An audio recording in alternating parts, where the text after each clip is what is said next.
Generally speaking, we talk about three factors that led to the founding of this seminary. Up until 1864, the Pennsylvania Ministerium, which was really the founding ministerium, the founding Lutheran church body for this seminary, along with other churches in the General Council of the Lutheran Church. They had been sending their candidates for ministry to Gettysburg. And they were not always happy with how those candidates were being trained. And there really were three factors then in the 1860s that combined.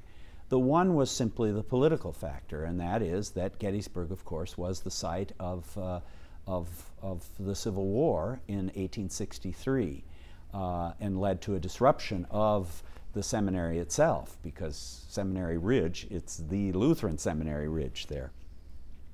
A second factor was that the Pennsylvania Ministerium, unlike some of the other Lutheran church bodies in this country, was still ministering in large degree to German-speaking people.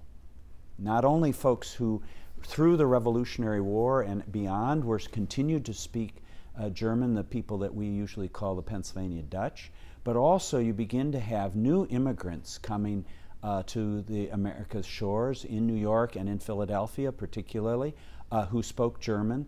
And if you went to school at Gettysburg, you would not be taught, or actually it would not be important for you to learn German at all. What Charles Porterfield Croth himself had to do was teach himself German, which in his own diary he talks about just how difficult it was to learn German. Later, of course, we find him being just an excellent speaker of German. Henry Eister Jacobs probably knew German also as a child, unlike Croth. In any case, so the second reason really was for these German immigrants, and how do we train pastors who can also really work in both languages. The third reason, however, was also theological, and I mentioned that already, that you have much more a concern in Gettysburg to match Lutheran teaching and practice to the expectations of the people in the frontier, of Christians in the United States.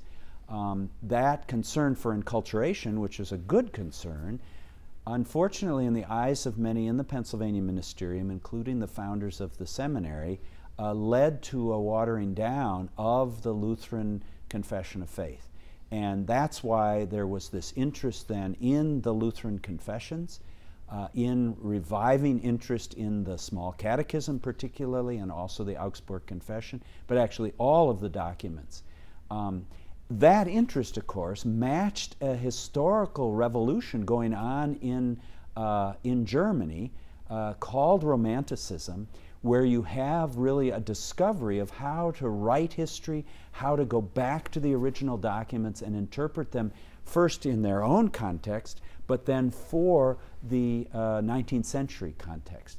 And Henry Eister Jacobs, his son Charles Michaels Jacobs, actually went to Erfurt and studied there, but all of these folks were then influenced by this modern historical movement in the 19th century.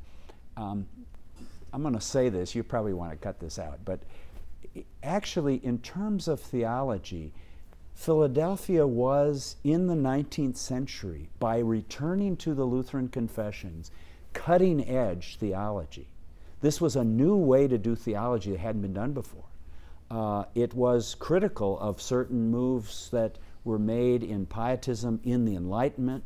It was much more interested in a doctrine-based, confession-based Christianity.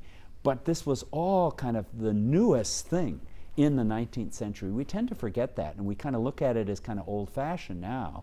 But in those days, they were cutting edge. And so when we see that the seminary today still does cutting-edge theology from its theologians, I think that really is part of the real tradition of Mt Airy and of the Lutheran Theological Seminary at Philadelphia.